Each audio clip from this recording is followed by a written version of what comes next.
Chapter 1. The architect of fortune. Vincent Nielsen hadn't built his real estate empire by being soft. At 45, he possessed the sharp instincts of a predator beneath his tailored suits and gentile charm. His company, Meridian Properties, had transformed from a small investment firm into Phoenix's most formidable real estate development corporation over the past decade. The late afternoon sun streamed through the floor-to-ceiling windows of his downtown penthouse office as he studied the scale model of his latest project, a luxury residential complex that would redefine the city's skyline. $3 billion. The largest development in Arizona's history. Vincent allowed himself a rare smile. "Mr. Nielsen, your wife is online too." His assistant's voice crackled through the intercom. Vincent picked up, cradling the phone between his ear and shoulder as he continued examining the model. "Laurel, I'm in the middle of something. Don't forget about the Harrison fundraiser tonight." Laurel's voice carried its characteristic musical quality. Though lately, Vincent had detected something different. A brutalness beneath the melody. "I haven't forgotten." Vincent straightened, walking to the window. "Have you confirmed with the callers?" "Brady said they'll meet us there." But she hesitated. Dominic mentioned he might be late. Something about finalizing the Westlake acquisition. Vincent's jaw tightened imperceptibly at the mention of Dominic Falco, his business partner of 7 years. Dominic had come into his life when Meridian was poised for explosive growth but needed additional capital. The man had brought money, connections, and a certain ruthlessness that complemented Vincent's calculated approach. "Tell him not to be late. The senator doesn't appreciate tardiness." "I'm not your secretary, Vincent," Laurel replied with unusual sharpness. Vincent paused, studying his reflection in the window glass. At what point had his wife's tone toward him changed? When had the admiration in her eyes dulled? 15 years of marriage had transformed from passionate to perfunctory, and lately, to something disturbingly cold. "I'll see you at home," he said finally, ending the call without waiting for her response. Hours later, Vincent walked into their Paradise Valley mansion, a modernist monument of glass and stone. The house was silent except for the faint sound of running water from the master suite. In the bedroom, Vincent found Laurel's phone lying on the unmade bed.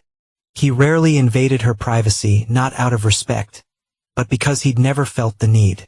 He trusted no one, but he controlled everything in his life with such precision that betrayal seemed implausible. The notification that illuminated her screen changed that calculation instantly. A text from Dominic: "Can't wait to feel you again. Make an excuse tonight. My place after." Vincent stood motionless, the phone in his hand, as something ancient and cold crystallized within him. He wasn't surprised by the betrayal. In his world, loyalty was always conditional. He was surprised by the flicker of pain he felt before it was subsumed by something far more potent. Calculated rage. He placed the phone exactly as he'd found it, then walked to his study and poured himself 2 fingers of bourbon. As he sipped the amber liquid, Vincent didn't plot hasty revenge. Instead, his mind worked like the architect he'd once been, designing a structure of vengeance so meticulous that by the time its scaffolding became visible, it would already be too late for those caught within it. Chapter 2. Foundations of Deceit. 3 months passed, and Vincent became a study in controlled observation. He never confronted Laurel about the text. Instead, he watched and waited, documenting patterns with clinical detachment. Tuesday afternoons. Thursday evenings when Vincent had standing meetings with overseas investors. Sunday mornings when he supposedly played golf. The affair operated like clockwork, and Vincent couldn't decide what disgusted him more: the betrayal itself or its predictable banality. In his private office at home, Vincent reviewed the files his private investigator had delivered. Photos of Laurel entering Dominic's downtown penthouse. Screenshots of texts detailing their liaison. Call logs. Hotel receipts. A comprehensive dossier of infidelity. Mr. Nielsen. Benjamin Hayward, his longtime attorney and perhaps the closest thing Vincent had to a friend, entered the room. "You said it was urgent." Vincent gestured to the chair across from him. "I need to restructure Meridian's ownership. Is there something I should know?" Benjamin's weathered face registered concern. At 67, he'd been with Vincent since the beginning, guiding the legal architecture of his empire. "Dominic is sleeping with my wife." Benjamin didn't flinch. In their world, such revelations were disappointingly common. "Do you have proof?" Vincent slid the folder across the desk. "Enough to bury them both." Benjamin examined the contents. His expression grim. What's your play? I want everything. His shares. His properties. His dignity. The partnership agreement gives him significant protection. As does your prenuptial agreement with Laurel, Vincent smiled thinly. Legal agreements are just words on paper, Ben. And words can be reinterpreted. Over the next 2 hours, they outlined a strategy that would make Machiavelli proud. Vincent had always maintained multiple corporate structures. Ownership stakes hidden within layers of LLCs and offshore entities. Now these would become weapons. The Westlake acquisition, Vincent said, referencing the major development project Dominic had spearheaded. I want control transferred to High Point Holdings. Benjamin frowned. Dominic doesn't know you control High Point. Exactly. We'll structure it as a joint venture. When the deal closes next month, ownership reverts fully to High Point under the secondary clause, which I doubt he's read closely. And his home. The mortgage is through Meridian Finance. I want to call on the loan. Benjamin removed his glasses, rubbing the bridge of his nose. Vincent, this is extreme. Have you considered simply divorcing Laurel and buying out Dominic shares? Vincent leaned forward, his voice quiet. When someone takes what's mine, I don't negotiate. I annihilate. What Vincent didn't share was the deeper wound beneath his rage. Before Laurel, before his fortune, Vincent had grown up watching his father, a small construction contractor, lose everything when his business partner emptied their accounts and disappeared. The bankruptcy, the foreclosure, his father's subsequent suicide. These had forged Vincent's pathological need for control and his merciless response to betrayal. After Benjamin left, Vincent opened his desk drawer and removed a small velvet box. Inside lay the diamond earrings he'd bought for Laurel's upcoming birthday. He snapped the box shut and dropped it into the trash. That night at dinner, Vincent watched Laurel pushing food around her plate. Her raven hair fell forward, obscuring part of her face. Once, he would have reached across to tuck it behind her ear.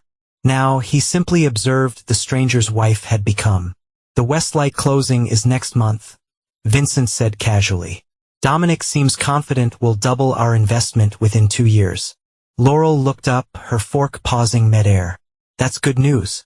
He's been putting in a lot of hours on it. I'm impressed by his commitment. A flash of something, guilt, perhaps, crossed her features before she composed herself. He's always been dedicated, Vincent repeated, swirling the wine in his glass. Yes, Dominic has always taken what he wants, hasn't he? Later, as he worked in his study, Vincent received a text from an unknown number, package delivered, all systems operational. The surveillance equipment had been installed in Dominic's penthouse. Now, Vincent would have eyes and ears in the inner sanctum of their betrayal. Chapter 3, The Invisible Hand. Melissa Porter prided herself on being a good sister. 2 years younger than Laurel, she'd always played the role of confidant and accomplice. So when Laurel had tearfully confessed her affair with Dominic 6 months ago, Melissa had provided alibis, excuses, and the emotional support her sister desperately needed. You deserve to be happy, Melissa had assured her. Vincent treats you like another acquisition. Now, seated across from Vincent in a discreet corner of an upscale restaurant, Melissa felt a chill despite the warm Arizona evening. Thank you for meeting me, Vincent said, his tone pleasant but his eyes cold. Melissa shifted uncomfortably. You said it was about Laurel's birthday surprise. In a manner of speaking, Vincent slid a manila envelope across the table. Open it. Inside were photos, Melissa dropping Laurel off at Dominic's building. Melissa answering Laurel's phone while her sister showered after a rendezvous. Melissa lying directly to Vincent's face about Laurel's whereabouts. I can explain. She stammered, her face draining of color. No need. Vincent's smile never reached his eyes. You're fired, effective immediately. Melissa's position as marketing director at one of Vincent's subsidiary companies had been her dream job. You can't. I already have. Security has packed your office. Your access was revoked 20 minutes ago. This is because I protected my sister. From you, Vincent leaned forward. This is because loyalty matters to me, Melissa, and you chose the wrong side. I'll tell Laurel everything. I'll expose what you're doing. By all means, Vincent's tone was almost bored. Tell her how you've been helping her deceive me. Tell her how you've lost your job and your reputation. Tell her whatever you want. And make sure to mention that I know everything. Melissa left the restaurant in tears while Vincent calmly finished his scotch. The first domino had fallen exactly as planned. That night, Laurel stormed into his study, eyes blazing. You fired my sister? Because what? She didn't kiss your ring properly at the charity gala. Vincent barely looked up from his computer. Your sister's performance has been substandard for months. The decision was made by the board. Bullshit. You control that board like you try to control everything else. Vincent finally met her gaze. Careful, Laurel. Your concern for your sister's job performance seems disproportionate. Something in his tone made her pause. What does that mean? Nothing at all. He returned to his work. Perhaps she should have been more discreet in her professional conduct. After Laurel left, Vincent pulled up the surveillance feed from Dominic's penthouse. Right on schedule, his business partner was on the phone, pacing nervously. She's suspicious, Dominic was saying. Her sister just got fired. Yes, of course I think it's connected. No, he couldn't possibly know about us. I've been careful. Vincent zoomed in on Dominic's face, studying the fear etched there. The man who had taken Vincent's wife would soon learn the true cost of his betrayal. But not yet. Vincent was still laying the groundwork. Still positioning his pieces. The next morning, Vincent called Howard Byrne, CEO of First Arizona Bank, in a longtime business associate. Howard, remember the favor you owe me? I'm calling it in. By afternoon, Dominic's personal credit lines have been frozen pending a routine compliance review. By evening, rumors of Meridian facing liquidity issues began circulating among a select group of investors. Ones who coincidentally held significant positions in Dominic's pet projects. Vincent worked methodically, invisibly, applying pressure points that would initially seem like unfortunate coincidences. Dominic's assistant quit suddenly. The permit process for his passion project, a boutique hotel in Scottsdale, hit unexpected delays. Small things, but they would accumulate. Meanwhile, Vincent increased his attentiveness to Laurel, sending flowers, suggesting dinner dates, behaving like a husband trying to rekindle a marriage. The confusion on her face was palpable, and that confusion would soon turn to fear as Vincent's trap began to close around her and her lover. Chapter 4, Tightening the News. The annual Meridian Properties Gala was Phoenix's premier corporate event, drawing the city's elite to celebrate the company's successes and announce its future ventures. Vincent stood at the center of it all, champagne fluid in hand, the picture of success in his bespoke tuxedo. To another record-breaking year, he announced to the assembled crowd, raising his glass. And to new beginnings, his gaze found Laurel across the room, stunning in an emerald gown that caught the light as she moved. Beside her stood Dominic, handsome and charismatic in his tailored suit, wearing the confident smile of a man who believed himself untouchable. If only they knew that tonight marked the beginning of their end. Vincent navigated through the crowd, accepting congratulations and discussing future projects. When he finally approached Laurel and Dominic, he embraced his business partner with practiced warmth. The man of the hour, Dominic said, clapping Vincent on the shoulder. The Westlake deal alone will put us on the national map. About that, Vincent replied, lowering his voice conspiratorially. I've been meaning to discuss some adjustments to the structure. Dominic smiled, faltered slightly. Adjustments, everything set for closing next week. Nothing significant. Just some tax considerations my team has raised. We'll discuss it Monday. Before Dominic could press further, Vincent turned to Laurel, taking her hand and brushing his lips against her knuckles. You outshined everyone here. The confusion in her eyes was delicious. For weeks now, he'd been alternating between cold indifference and unexpected tenderness, keeping her off balance, making her question whether her affair remained undiscovered. Dance with me, he said, not waiting for her response before leading her to the dance floor. As they moved to the music, bodies close but spirits separated by a chasm of deceit, Vincent whispered in her ear. You smell like his cologne. Laurel stiffened in his arms. What? Dominic's cologne. It's distinctive, isn't it? Sandalwood and something else, citrus, perhaps? The color drained from her face. Vincent eyed. Not here, he murmured, maintaining his smile for the benefit of watching eyes. Not now, but soon we'll have a very interesting conversation, you and I. The remainder of the dance passed in tense silence. Laurel's body rigid with fear. When the music ended, Vincent escorted her back to their table where Dominic waited with a brittle smile. Everything all right? He asked, noticing Laurel's power. Perfect. Vincent replied, his hand resting possessively on Laurel's bare shoulder. I was just telling my wife how grateful I am for her loyalty. The next morning, Vincent called an emergency board meeting. By afternoon, the rumors he'd strategically planted weeks ago had bloomed into full-blown concerns about Dominic's financial stability. The board, primed by Vincent's subtle manipulations, voted unanimously to restructure the Westlake deal, removing Dominic as lead and transferring primary oversight to High Point Holdings. When Dominic burst into Vincent's office later that day, his composure had evaporated entirely. "What the hell is going on?" he demanded, slamming the door. "You've undermined me with the board, frozen me out of Westlake, and now my bank accounts are being audited." Vincent regarded him calmly from behind his desk. "Business is unpredictable, Dominic. Surely you understand that. This isn't business. This is personal. What have I done to deserve this?" Vincent stood slowly, walking to the bar cart to pour 2 glasses of whiskey. "What have you done?" "And interesting from a man who's been sleeping with my wife for the past 7 months. The blood drained from Dominic's face. "Vincent, I can explain." "No explanations necessary." Vincent handed him a glass with a smile that chilled the room. "In fact, I should thank you. You've shown me a vulnerability in my organization that needed addressing. Now I'm correcting it." "Is that what this is? A correction?" Dominic's hand trembled as he set down the untouched drink. "Vincent, we can resolve this like businessmen. I'll end things with Laurel. I'll sell you my shares at a discount." "Generous, but inadequate." Vincent returned to his desk, pressing a button on his phone. "Security will escort you out. Your access has been revoked and your personal items will be delivered to your home. You can't just push me out. I own 20% of Meridian." Actually, Vincent opened a folder on his desk. "As of this morning, your shares have been transferred to cover your outstanding obligations to our subsidiary High Point Holdings. It seems you signed quite a disadvantageous agreement during the Westlake restructuring." Dominic stared in disbelief as security entered the office. "This isn't over." "Vincent." "Oh, but it is." Vincent smiled coldly. "And Dominic?" "I'd start packing. The bank is foreclosing on your penthouse tomorrow." That evening, Vincent returned home earlier than usual. He found Laurel in their bedroom frantically packing his suitcase, her face streaked with tears. "Going somewhere?" he asked, leaning against the doorframe. She flinched at his voice, turning to face him with a mixture of fear and defiance. "I'm leaving you. Because I fired your lover today, or because your sister lost her job covering for your affair?" Laurel's hands froze on the clothing she'd been folding. "How long have you known?" "Long enough to ensure that neither of you will ever recover." Vincent moved into the room, his presence filling the space. "Your lover has lost his company shares. His home is being foreclosed.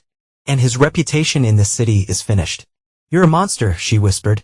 "No, Laurel. I'm simply a man who collects what he's owed." Chapter 5: The Confession. The Nielsen house had never felt so suffocating. For 3 days after Vincent's revelation, Laurel remained trapped by shock and the sudden realization that her escape routes had been systematically eliminated. Dominic wasn't answering her calls.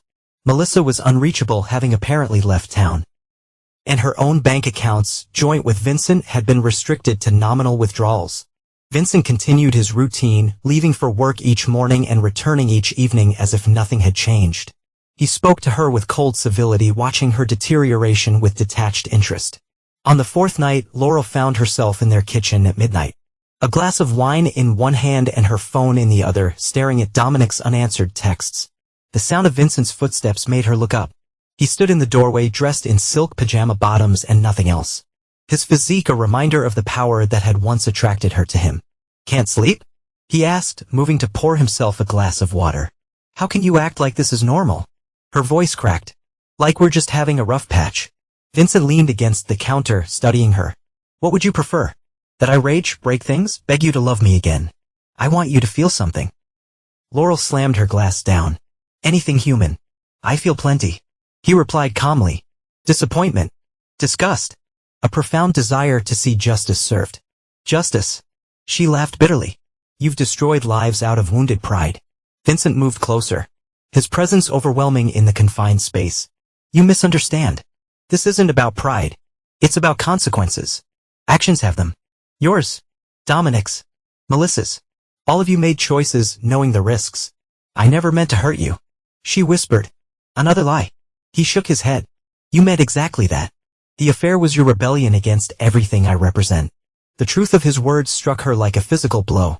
Her relationship with Dominic had begun as an escape from Vincent's controlled world, a way to feel something spontaneous and passionate again. But it had evolved into something deeper, or so she believed. "He said he loved me," she admitted quietly. "And you believed him?" Vincent's smile held genuine pity. "Dominic loves opportunity. Laurel, you were simply his way to get closer to my company, my connections. Did you really think it was coincidence that he pursued you right as the Westlake deal was coming together?" The doubt that had been annoying at her expanded. Dominic's increasing distance over the past weeks. His focus on business calls even during their intimate moments. His insistence on knowing Vincent's schedule and business plans. "You're lying," she said, but her conviction had faltered. "Am I?" Vincent pulled out his phone, tapping the screen before sliding it toward her. "Listen for yourself." The recording played clearly in the silent kitchen. Dominic's voice speaking to someone unknown. "Vincent doesn't suspect a thing. His wife gives me everything I need to know about his movements, his plans. Once the Westlake deal closes, we'll have everything we need to push him out completely." Laurel's world collapsed around her. The betrayal sheet committed pale against the once she now faced. "When was this?" "Last month. Your lover has been playing us thoroughly as you've been playing me." The wine glass slipped from her fingers, shattering on the tile floor. Vincent didn't move to help as she knelt, mindlessly trying to gather the broken pieces, cutting her finger in the process. "I've been such a fool," she whispered, watching blood mix with wine. "Yes," Vincent agreed dispassionately. "The question is, what will you do now?" Laurel looked up at him, broken in ways that transcended the physical. "What choices do I have left? You've taken everything." "Not everything. Not yet." Vincent crouched beside her, careful of the glass. "I want complete honesty, Laurel. Every detail of your betrayal. Every plan Dominic shared. Every person who knew and helped. Give me that. And perhaps we can discuss arrangements." "And if I refuse?" His expression hardened. "Then I continue dismantling everything and everyone you care about piece by piece until nothing remains." The next morning, Vincent sat in his home office, recording Laurel's full confession. For hours she detailed the affair. How it began with a chance meeting when Vincent was overseas. How Dominic had pursued her relentlessly. How she'd eventually surrendered to the excitement he offered. She confessed Melissa's role, the alibis provided, the excuses made. Even the time she lied directly to Vincent's face on Laurel's behalf. She revealed the network of enablers. The hotel concierge who'd been bribed to maintain their privacy. The restaurant maitre, who'd arranged private dining rooms. Even Vincent's former assistant, who'd altered his calendar occasionally to facilitate their meetings. Most valuable were Dominic's confidence. Business strategies he'd planned. Leverage positions Vincent wasn't supposed to know about, and most damning his connection to a rival development group that had been suspiciously well informed about Meridian's confidential plans. When she finished, emotionally exhausted and morally bankrupt, Vincent simply nodded and stopped the recording. "What happens now?" she asked, her voice raw. "Now," Vincent replied, "we have a conversation that's long overdue." Chapter 6, The Reckoning. The penthouse apartment where Dominic had taken Laurel countless times now felt like a mausoleum. Most of his possessions had been packed into boxes. The furniture covered with sheets. The foreclosure notice had arrived that morning, giving him 48 hours to vacate. His phone rang, Laurel's ringtone. After days of ignoring her calls, something made him answer. "We need to talk," she said without preamble. "Vincent knows everything." "I'm aware," Dominic replied bitterly. "He's systematically destroying me. He wants to see us. Both of us tonight." Dominic laughed hollowly. "So he can gloat?" "No thanks. He says he's willing to negotiate. To give you back your shares, stop the foreclosure." The desperation in her voice matched his own internal state. After days of fruitless attempts to salvage his business interests, of watching his assets frozen and his reputation tarnished, even a slim hope seemed worth pursuing. "Fine. Where?" "The house. 8 o'clock. The Nielsen residence, a modernist palace that Dominic had once invoked, now loomed before him like a fortress of doom. As the security gate opened automatically, he felt a chill that had nothing to do with the desert evening breeze. Inside, Vincent waited in his study, Laurel already seated on one of the leather sofas, looking small and defeated. Vincent, by contrast, appeared completely at ease, offering Dominic a drink as if welcoming an old friend. "Scotch, you always preferred the Macallan 25, as I recall." Dominic remained standing. "Let's skip the pleasantries." Laurel said, "You're willing to negotiate." "Did she?" Vincent glanced at his wife. "That's not precisely what I said. But no matter. Please sit." Once Dominic reluctantly took a seat across from Laurel, Vincent began. "I've spent the last few days reviewing the damage you've both inflicted. The lies. The betrayal.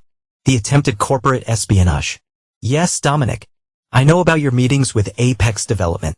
Dominic's face registered shock before he could compose himself. That was just exploratory. Nothing came of it. Because I intercepted your communications before anything could. Vincent sipped his drink. Nevertheless, the intent was clear. What do you want from us? Laurel asked, her voice barely audible. I want what was taken from me. Respect. Loyalty. Control. Vincent placed his glass down carefully. But since those are intangibles, I'll settle for watching you both lose everything as you intended for me. I've already lost everything. Dominic exclaimed, my shares, my home, my reputation. Not everything. Vincent interrupted coldly. Not yet. He pressed a button on a remote and the large television screen on the wall illuminated with a video feed. Dominic and Laurel in his penthouse in the most private of moments. Jesus, Vincent. Laurel gasped, covering her mouth. Oh, I have hours of this. Vincent continued conversationally. Quite comprehensive documentation of your affair, including some interesting conversations about me, my business, my vulnerabilities. Dominic lunged forward. You son of a bitch. Sit down. Vincent commanded with such authority that Dominic complied instinctively. Now here's what's going to happen.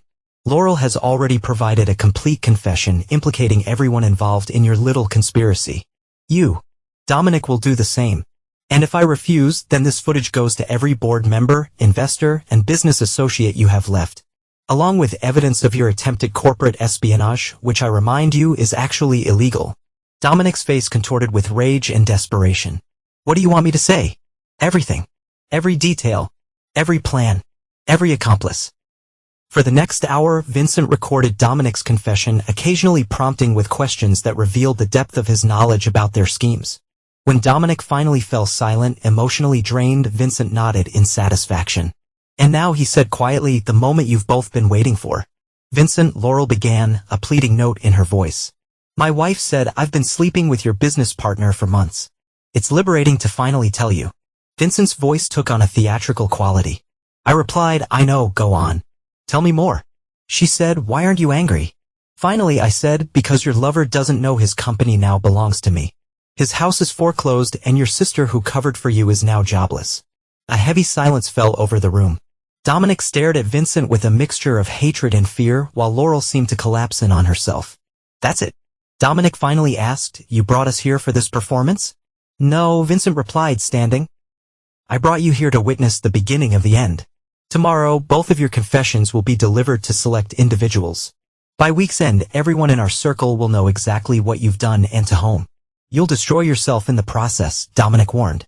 This kind of scandal will hurt Meridian, a calculated risk, and one I'm prepared to take. Vincent's smile was terrifying in its calmness. Sometimes to remove a cancer, one must cut deeply.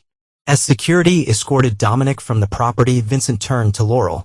As for you, my dear wife, I suggest you pack whatever personally belongs to you. The divorce papers will arrive tomorrow. You'll find the terms ungenerous. Vincent, please, she began. The only reason you're not leaving this house penniless tonight is because even my lawyers couldn't completely circumvent Arizona's community property laws. But rest assured, your settlement will reflect the true value of your contribution to this marriage. Left alone in his study, Vincent poured another drink and watched the security footage of Dominic being driven off his property. Phase 1 was complete. The betrayers had been exposed, confronted, and broken. But Vincent's revenge was far from finished. Chapter 7, Ashes and Dust. 3 months after the confrontation, Phoenix society still buzzed with whispers about the Nielsen-Falco scandal. Vincent had released the confession strategically, ensuring maximum damage to both Laurel and Dominic, while preserving Meridian's reputation through carefully worded press releases about unfortunate personal matters and moving forward with renewed focus. Dominic had fled Arizona entirely. His attempts to rebuild elsewhere hampered by the toxic reputation that somehow preceded him to each new city. Last Vincent heard, the man was reduced to working as a sales associate at a mid-tier real estate firm in Albuquerque, living in a rented apartment and driving a leased Honda. A spectacular fall for someone who had once commanded boardrooms and lived in luxury. Laurel had fared marginally better, retreating to a modest condo purchased with her divorce settlement. The bare minimum Vincent's lawyers couldn't prevent her from receiving. Her sister Melissa had returned to Phoenix only to find herself unemployable in their industry. Vincent's influence ensuring that doors remained firmly closed to both women. Vincent himself had emerged from the scandal largely unscathed. his ruthless handling of the betrayal earning him a fearsome new reputation among Phoenix's elite. No one crossed Vincent Nielsen and survived intact. The lesson had been thoroughly learned. On a crisp October morning, Vincent sat in his favorite breakfast spot, reviewing architectural plans for his next development when a shadow fell across his table. "Mind if I join you?" The woman's voice carried a familiar melody that made Vincent look up sharply. Laurel's mother, Patricia Blackwell, stood before him, elegant as always in a tailored pantsuit that belied her 65 years. Patricia. Vincent gestured to the empty chair across from him. "This is unexpected." She settled herself gracefully, ordering coffee from the hovering waiter before turning her attention fully to her former son-in-law. "I thought it was time we spoke," she said, her blue eyes so like Laurel's studying him intently. "About my daughters." She accepted the coffee, adding a precise amount of cream. "Both of whom are barely functioning human beings now. Thanks to you." Vincent smiled thinly. "Your daughters made choices, Patricia, adult choices with adult consequences. Vindictive consequences engineered by you." She sipped her coffee calmly. "Melissa can't even get an interview in the city. Laurel jumps at shadows. Was destroying them so completely necessary?" Yes, the simplicity of his answers seemed to surprise her. "Betrayal in my world comes with comprehensive penalties." Patricia regarded him thoughtfully. "You know, when Laurel first brought you home, I warned her about you. I said men who control their emotions that tightly are dangerous when they finally break." Perceptive, she didn't listen. She saw only the successful, handsome man who wanted her, not the wounded boy beneath. Vincent's expression hardened. "If you've come to psychoanalyze me, this conversation is over. I've come to ask you to stop." Patricia leaned forward. "You've won, Vincent. They're broken. Isn't that enough? Laurel is still receiving a lamb one. Melissa still owns her home. Dominic still draws breath. So no, it's not enough." Patricia's composure cracked slightly. "What more could you possibly want? Justice has no end point. Patricia. It simply continues until balance is restored." "This isn't justice," she whispered. "It's vengeance. The distinction matters only to those without power to enforce either." Vincent gathered his plans, signaling the end of their conversation. "Give my regards to your daughters. Tell them I think of them often." The threat implicit in his words made Patricia pale. As Vincent walked away, leaving cash for both their coffees, he felt nothing but cold satisfaction. The Blackwell family had learned a valuable lesson. One his own father had learned too late. In this world, the weak were destroyed by the strong. And Vincent had decided long ago which he would be. Back at Meridian's headquarters, Vincent reviewed the latest reports on Dominic's continued downfall. His former partner had been terminated from even his modest position in Albuquerque after anonymous concerns about his ethics had reached management. Vincent's executive assistant Trevor Walsh, hired specifically for his pathological attention to detail and complete lack of personal connection to anyone at Meridian, entered with the afternoon schedule. "The meeting with Apex Development is confirmed for 3 o'clock, Trevor noted. "Their CEO seemed quite anxious to speak with you personally." Vincent allowed himself a small smile. Apex, the very company Dominic had conspired with against him, was now struggling after losing several key projects to Meridian. Their CEO's request for a meeting reeked of desperation. "Perfect," Vincent replied. "And the other matter?" "Completed this morning. Ms. Porter's mortgage application was denied by all 4 banks, as arranged. Her current lease expires in 30 days. Melissa's attempt to purchase a small home in Tucson, far from Vincent's sphere of influence, had been her latest effort to rebuild. An effort Vincent had quietly ensured would fail. Some might call his continued pursuit of vengeance excessive. Vincent considered it thorough. The people who had betrayed him needed to understand that their punishment had no expiration date, that his memory and reach were infinite. That evening, as Vincent worked late in his office, his private line rang, a number known to very few. "Nilsson," he answered. "It's Benjamin." His lawyer's voice sounded strange. "There's something you should know. Dominic Falco committed suicide this afternoon." Vincent's hand stilled on the pan he'd been holding, but his voice remained steady. "Details?" "Gunshot. In his apartment in Albuquerque. He left a note naming you specifically, Vincent. This could get messy. Handle it." Vincent replied simply, "Make sure any investigation concludes quickly and quietly." After hanging up, Vincent walked to the window, gazing out at the Phoenix skyline he'd helped shape. Dominic's death should have felt like the culmination of his revenge, a victory to be savored. Instead, he felt oddly hollow. Not from guilt. Vincent Nilsson didn't experience that particular emotion. Rather, from the anticlimactic nature of Dominic's final surrender, the man had escaped the full measure of Vincent's planned retribution by taking matters into his own hands. It was, Vincent reflected, the first and only time Dominic had successfully outmaneuvered him. Chapter 8, Blood Ties? Vincent hadn't expected to see Laurel again. The divorce had been finalized, their assets divided grossly in his favor, and their social circles had zero overlaps since he'd methodically excluded her from Phoenix society. Yet here she stood in the lobby of Meridian Properties, looking thinner than he remembered. Her once lustrous hair pulled back in a severe ponytail that emphasized the sharp angles of her face. Miss Blackwell, Trevor addressed her coldly, using her maiden name as Vincent had instructed all staff to do. You don't have an appointment. I need 5 minutes. Laurel replied, her eyes fixed on Vincent as he emerged from the elevator. Please, Vincent considered simply walking past her, but curiosity won out. 5 minutes, he agreed, gesturing toward a small conference room off the lobby. Once inside, with the door closed against curious eyes, Laurel's composure crumpled. Dominic is dead because of you. Dominic is dead because of Dominic, Vincent corrected, remaining standing while she sank into a chair. His choices led him there. You drove him to it. The constant pressure, the blacklisting, the harassment. The consequences, Vincent interrupted. Nothing more. Laurel stared at him, really seeing him perhaps for the first time. What happened to you? What made you this way? Life happened, Laurel. Reality happened. Vincent checked his watch. You have 3 minutes remaining. She took a deep breath, visibly gathering herself. I'm pregnant. The words hung in the air between them, momentarily disrupting Vincent's implacable calm. Pregnant. For months, her hand moved protectively to her still flat stomach.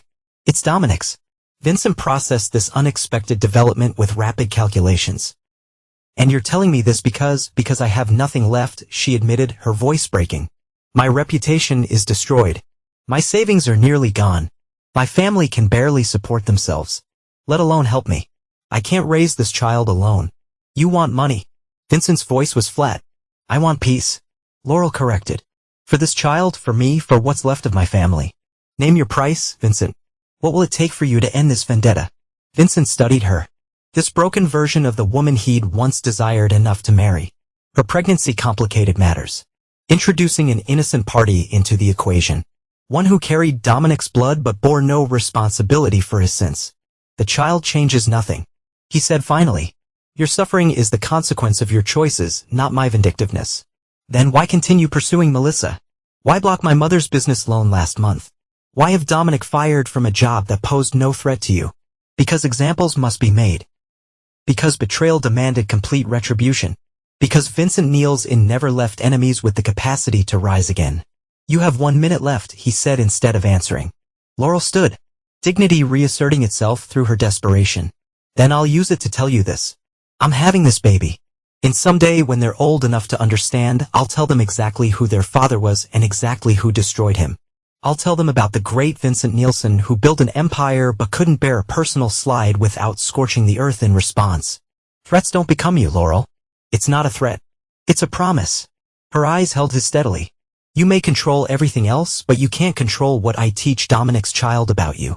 After she left, Vincent remained in the conference room, turning this new development over in his mind. A child, Dominic's legacy continuing despite the man's destruction.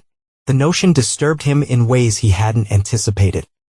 That evening, Vincent visited the cemetery where his father was buried. He rarely came here, finding little value in commuting with the dead, but today felt different. Standing before the simple headstone, Vincent remembered the day he'd found his father hanging in their garage after losing everything to his treacherous business partner. He remembered the foreclosure notice on the kitchen table, the empty bank accounts, the shattered dreams. Most of all, he remembered his 16-year-old self vowing that he would never be vulnerable again, that he would become so powerful that betrayal would be unthinkable, and if it occurred, his retribution would be biblical. I kept my promise, he told the silent grave. No one takes from me without paying the ultimate price, but as the desert wind whipped around him, Vincent confronted an uncomfortable truth. His vengeance, however complete, hadn't filled the void created by betrayal. It hadn't restored what was taken. It had simply created more emptiness, more destruction, more echoing absence. The revelation didn't soften him. Vincent Nielsen was beyond such transformation, but it did clarify something. The child Laurel carried represented a future beyond the cycle of betrayal and revenge. A future Vincent himself would never have, having long ago decided that children represented vulnerability he couldn't afford. Back at his penthouse, Vincent made a call to Benjamin. "I need you to set up a trust, anonymously funded, for the benefit of Laurel Blackwell's unborn child." His attorney's surprise was audible. "Vincent, are you sure?" "The child didn't betray me," Vincent said simply. "Make the arrangements." It wasn't mercy. Vincent didn't believe in mercy. It was simply his acknowledgement that vengeance, like everything else, had its proper limits. Chapter 9, Indelible Ink. 1 year after Dominic's suicide, Vincent stood at the pinnacle of his success. Meridian Properties had expanded into 3 new states. The Westlake development had doubled in value, and Vincent's personal fortune had increased accordingly. The scandal that had once threatened to destabilize his empire had instead become a cautionary tale in business circles. Cross Vincent me, son, and prepare for annihilation. His reputation for ruthlessness had become an asset, intimidating competitors and ensuring absolute loyalty from employees who witnessed firsthand the consequences of betrayal. On this particular morning, Vincent reviewed surveillance photos his private investigator had delivered. Laurel, 7 months after giving birth, pushing a stroller through a park in Portland, Oregon. Her mother walking beside her, apparently having relocated to support her daughter. Melissa working at a small marketing firm that remained safely outside Vincent's sphere of influence. The Blackwell women had finally understood the fundamental rule. Stay far away from Vincent Nielsen's world and perhaps you might be permitted to rebuild some semblance of a life. The trust Vincent had established for Dominic's child, a boy named Alexander, according to his sources, would ensure the child's education and basic needs without ever revealing Vincent's involvement. Not mercy, but a calculated decision to end the bloodline of vengeance with his generation. Trevor knocked and entered looking uncharacteristically hesitant. "Mr. Nielsen, there's a Detective Morales here to see you. He says it's regarding Harrison Abernathy." Vincent frowned. Harrison Abernathy had been the conscientious who facilitated Laurel and Dominic's hotel meetings. One of the many enablers Vincent had systematically ruined over the past year. "Send him in." Detective Gabriel Morales entered with the confident stride of a man comfortable with his authority. "Mr. Nielsen, thank you for seeing me without an appointment. What's this about, Detective?" "Harrison Abernathy was found dead in his apartment last night. Apparent suicide, though we're investigating all possibilities." Vincent's expression remained neutral. "Unfortunately, but I failed to see the connection to me. Mr. Abernathy left a rather detailed note." Morales continued studying Vincent carefully, naming you as the architect of his downfall. Similar, in fact, to the note Dominic Falco left last year. People in difficult circumstances often look for someone to blame. Vincent replied smoothly, "I haven't seen or spoken to Abernathy in over a year." And yet, Morales persisted. "He lost his job at the Westmont Hotel the day after your divorce was finalized. Subsequently found himself blacklisted from every hospitality position in the state. Recently lost his apartment when the building was purchased by a subsidiary of," he checked his notes, "High Point Holdings. Business transactions that affected Mr. Abernathy peripherally are hardly my responsibility." Morales smiled thinly. "Mr. Nielsen, I've spent the morning reviewing similar patterns surrounding several individuals connected to your ex-wife and former business partner. The systematic destruction of their lives shows a remarkable consistency. Coincidences happen, Detective. Not like this." Morales leaned forward. "I'm going to be looking very closely at these coincidences, Mr. Nielsen." "Very closely indeed." After the detective left, Vincent remained still, contemplating this unexpected development. Detective Morales represented something Vincent had rarely encountered. Someone completely outside his sphere of influence, immune to his money and power, dedicated to uncovering truths Vincent preferred buried. For the first time in years, Vincent faced an adversary he couldn't simply crush through financial or social means. Later that evening, at home, Vincent opened his father's old wooden box. One of the few possessions he'd kept from childhood. Inside lay newspaper clippings about his father's suicide, the bankruptcy filing, and most significantly, a faded photograph of Richard Harmon, his father's business partner, who had stolen everything and disappeared. Vincent had tracked Harmon down 15 years ago, finding him living comfortably under a new name in Florida. He considered various forms of revenge, but ultimately decided on something more elegant. He'd purchased the man's mortgage through a shell company and simply left it alone, allowing Harmon to live in blissful ignorance that his home, his safety, was actually controlled by the son of the man he'd destroyed. Vincent had been saving that particular card to play in his darkest moment when he needed the purest satisfaction revenge could offer. He'd imagined confronting Harmon, revealing himself, watching recognition and fear dawn on the man's face before destroying him completely. Now, with Detective Morales investigating, that long-planned revenge might need to serve a different purpose. The next morning, Vincent contacted Benjamin with new instructions. By evening, Richard Harmon's comfortable retirement had been upended by a foreclosure notice, followed by IRS audit notifications and the sudden freezing of his accounts. 2 days later, Vincent received the news. Richard Harmon had suffered a fatal heart attack while arguing with bank officials about his suddenly dire financial situation. When Detective Morales returned the following week, Vincent was prepared. "I've been looking into your past, Mr. Nielsen," Morales began without preamble. "Specifically, your father's suicide after being defrauded by his business partner." "Ancient history," Vincent replied evenly. "Not so ancient. Richard Harmon died last week under circumstances reminiscent of your other projects." Vincent slid a folder across the desk. "Perhaps this will clarify matters, Detective." Inside were documents proving that Vincent had only learned of Harmon's whereabouts the day before his death after decades of searching. Bank records showing Vincent had been in Phoenix when the foreclosure was initiated. Witness statements from Florida confirming Harmon's history of heart problems. All fabricated, of course, but flawlessly. "You've been very thorough," Morales commented, examining the documents.